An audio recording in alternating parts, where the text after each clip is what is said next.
دوستو یاد رکھنا، تگڑا اور مضبوط جوان پتہ کون ہوتا ہے؟ جس کی نظریں پوری طرح اس کے کنٹرول میں ہوں۔ یہ علامت جوانی ہے۔ جس آدمی کا پوری طرح، دو لوگ دنیا میں کبھی کوئی کارنامہ سر انجام نہیں دے سکتے، ایک جو حرام کھاتا ہو، ایک جس کی نظر ناپاک ہو۔ محمد بن قاسم جب یہاں آئے تھے نا، تو ایک دن بڑے پریشان تھے، تو ایک بزرگ کہنے لگے آپ کیوں پریشان ہیں؟ کہنے لگے راجہ دہر سے مقابلہ ہے اور ہماری فوج تو سندھ کے رستے بھی نہیں جانتی، زبان بھی نہیں جانتی، لڑیں گے کیسے؟ 2-4 دن کے بعد ان بزرگوں کی دوبارہ محمد بن قاسم سے ملاقات ہوئی تو بڑے خوش تھے۔ کہا اب آپ کیوں خوش ہیں؟ کہنے لگے وہ میرا مقابلہ نہیں کر سکتا، میں نے تحقیق کر لی ہے۔ کہا کیوں؟ کہنے لگے نظر کا گندہ ہے، اور جو نظر کے گندے ہوتے ہیں وہ میدانوں میں ٹھہرا نہیں کرتے۔ میدان کے لیے نکلنے کے لیے پاک جوانی کی ضرورت ہوتی، تطہیر مزاج ہونا ضروری ہوتا ہے، پاکیزہ افکار اور سچی اور سچی ستھری سوچوں کا ہونا ضروری ہوتا ہے۔ اس لیے فرمایا کہ میرا مقابلہ نہیں کر سکتا۔ حضرت عبداللہ ابن حذافہ کمرے میں تھے، تو وزیر کی بیٹی اندر سجی سنوری پہنچ گئی۔ جیسے ہی آپ نے اس کفر کی چال کو دیکھا تو تیمم کر کے نفل شروع کیے۔ وہ ساری رات بیٹھی رہی، رب کا بندہ ساری رات عبادت کرتا رہا۔ عبادت بڑا سہارا ہے، مصلی بڑا سہارا ہے اللہ کے بندوں۔ صبح دروازہ کھولا، وزیر نے اپنی بچی سے پوچھنا چاہتا تھا رزلٹ کیا نکلا، تو وہ کہنے لگی پیچھے ہٹ جا، اب تیرا میرا تعلق کوئی نہیں، میں نے نبی پاک کا کلمہ پڑھ لیا۔ اس نے کہا میں نے بھی زمانہ دیکھا ہے، پر یہ کیا لوگ ہیں، کستوری کے بنے ہوئے، سندل سے دھلے ہوئے، کہ میں ساری رات کمرے میں رہی اور 100 اور 1000 آدمی جس جوان کا مقابلہ نہ کر سکے، اتنا طاقتور جوان کمرے میں رہا اور اس نے نظر اٹھا کے نہ دیکھا۔ او کچا رنگ للاری والا جڑا چڑھدا تے لیندا رہندا ہے، اے عشق تیرے دا رنگ محمد چڑھیا پھر نہیں لیندا۔ میں کہا ایک دفعہ نظر اٹھا کے نہیں دیکھا، کمال ہو گئی۔ اتنے بڑے لوگ، اتنی بڑی سعادت مندی، فیروز بختی، معاملہ فہمی حد ہو گئی۔ اللہ اکبر۔ دوستو بادشاہ جب پوری طرح ہار گیا نا، اس نے کہا مار دو۔ تیل گرم کیا ایک کڑاہی میں، اور جب آپ کو اس میں ڈالنے لگے تو آپ کی آنکھوں میں آنسو آ گئے۔ بادشاہ کا خیال ہوا شاید نرم ہو گئے ہیں، کہنے لگا روئے کیوں؟ فرمانے لگے سوچتا ہوں جان ہی ایک ہے، کتنا مزہ ہے اس کی راہ میں جان دینے کا، کتنی لذت ہے اس کے نام پر مرنے میں، کتنا لطف ہے۔ جے تو چڑھیا اتے دار بھی نہیں، تے جے تو وکیا عشق بازار بھی نہیں، تے ایڈا سستا سودا پیار بھی نہیں، تے ایڈا سستا لبدا یار بھی نہیں۔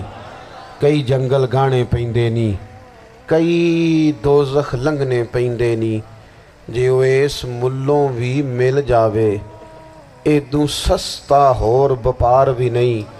تے کچھ سمجھ نہ آوے لوکاں نوں وہ کادے نال شہید کرے، ڈٹھی یار دے ہاتھ تلوار بھی نہیں، پر او دا خالی جاندہ وار بھی نہیں۔ کہنے لگے ایک جان ہے نا، تو دل کرتا ہے ہزاروں ہوتی تو ایک ایک کر کے محبوب کے نام پہ قربان کرتا، جب میرے پاس ہے ہی ایک، کروں کیا؟ حضرت عبداللہ ابن حذافہ رضی اللہ تعالیٰ عنہ جب روئے اور بادشاہ نے یہ بات سنی، تو بادشاہ اٹھ کے کھڑا ہو گیا، سارے وزیروں مشیروں کو کہنے لگا تم نے کہا تھا نا بندہ ضائع کرنے والا نہیں، یہ بھی ضائع کرنے والا نہیں۔ کہنے لگا میرا ماتھا چومو، تم جیسے لوگوں کو قتل نہیں کرنا چاہیے، آزاد کرنا چاہیے۔ عزیز اپنی زندگی سے نا یہ بہت زیادہ ہرس، ہوس، طمع، اور یہ کسی بات کی بھی ہو، ہرس صرف پیسوں کی نہیں ہوتی ہے، شہرت کی بھی ہوتی ہے، یہ بیماری انسان کو اقتدار کی بھی ہوتی ہے، تعریف کی بھی بیماری ہوتی ہے، یہ سارے نقص ہوتے ہیں لوگوں کو، اور معاذ اللہ بعض جبوں کبوں کے اندر بھی ہوتے ہیں، وہاں بھی پنپتے ہیں۔ اپنی زندگی جب تک اس سادگی میں نہیں لاؤ گے جو رسول پاک نے عطا فرمائی ہے، جب لوگ آسانیوں میں پوری طرح الجھ گئے تو پھر وہ دور ہوئے اور کفر چڑھ گیا۔ دوسری بات، اللہ کے محبوب صلی اللہ تعالی علیہ وسلم کی محبت ہم سے تقاضا کرتی ہے کہ ہم اس مشن کے لیے کام کریں جس مشن کے لیے رسول پاک نے کام فرمایا ہے۔ ہم سارے کام بڑے مضبوطی سے، سوچ سمجھ کے، تدبر سے، حکمت سے، تقاضوں کو مد نظر رکھتے ہوئے کرتے ہیں سارے کام۔ دین کے کام میں ہمارا مزاج نہیں ہوتا، او ہو جائے گا جی، آپ بسم اللہ پڑھیں جی، شروع کریں جی۔ آپ تقاضوں کو سمجھیں، چیزوں کو دبائیں نہیں، چیزوں پر غور کریں۔ کسی کے ذہن کی سطح پر سوال ابھرتا ہے، اس کا تسلی بخش جواب دیں۔ اپنی زندگی میں دین کے کام کے لیے اپنے آپ کو وقف کریں، اور دین کے کام کے بہت سارے پہلو ہیں۔ ہزاروں لوگوں کو قرآن پاک ٹھیک پڑھنا نہیں آتا، ہزارہا لوگ ہیں جو قرآن مجید کے مطالب سے آگاہ نہیں ہیں، دین کی بنیادی ضروریات سے لوگ نابلد ہیں۔ میں آپ کو کس طرح یہ بات سمجھاؤں کہ ہزاروں کی تعداد میں طلاقیں اس لیے ہوتی ہیں کہ مردوں کو طلاق کے مسئلے نہیں آتے، انہیں پتہ نہیں ہے کہ مجھے حقوق زوجین کے معاملے میں کیسے چلنا۔ ڈھیر سارے گھروں میں تباہی اس لیے ہے کہ تربیت اولاد کا دینی منہج ہمیں نہیں پتا۔ اپنا حصہ ملائیں دین کے کام میں۔ ایک آدمی کو اگر تو نمازی کرنے میں کامیاب ہو گیا، تیری زندگی بدل گئی۔ وہ دین بیزار لوگ جو ہمارے بیچ بیٹھ کے ہماری نوجوان نسل کو پگڑی اور داڑھی کا نام لے کے بنیادی طور پر دین سے دور کرتے، ایسے نوجوانوں کو دین کا پیغام محبت دے کر دین کے قریب کرنا ہماری ڈیوٹیوں کا حصہ ہے۔ ہمیں ذمہ داری کا احساس کرنا پڑے گا، ہمیں یہ خاص قدم اٹھانا پڑے گا، توجہ دینی پڑے گی۔ مساجد، مدارس، میں آپ سے عرض کروں، اتنی ڈٹ کے مخالفت ہوتی ہے نا مدرسوں کی، اتنی ڈٹ کے۔ میں ادارہ چلاتا ہوں، اس کے چلانے میں جو مشکلات ہیں وہ تو ہم بتا نہیں سکتے آپ کو، اس لیے کہ میری قوم، میرا اس قوم سے تعلق ہے جو نعت خواں امیر کرنا چاہتی ہے، مدرسے نہیں۔ ہاں، نقیب خطیب پیدا کرنا چاہتی ہے، شعر و شاعری کی زندگی کو پروان چڑھانا چاہتی ہے۔ فقط ہمارا ان لوگوں سے تعلق ہے جو لاکھوں کروڑوں روپیہ محافل پہ لگائیں گے، اور قاری صاحب بیچارے اگر مسجد کا کوئی ہونے والا کام کسی وقت بتا دیں گے تو وہ بڑی مشکل آ جائے گی ان کے لیے۔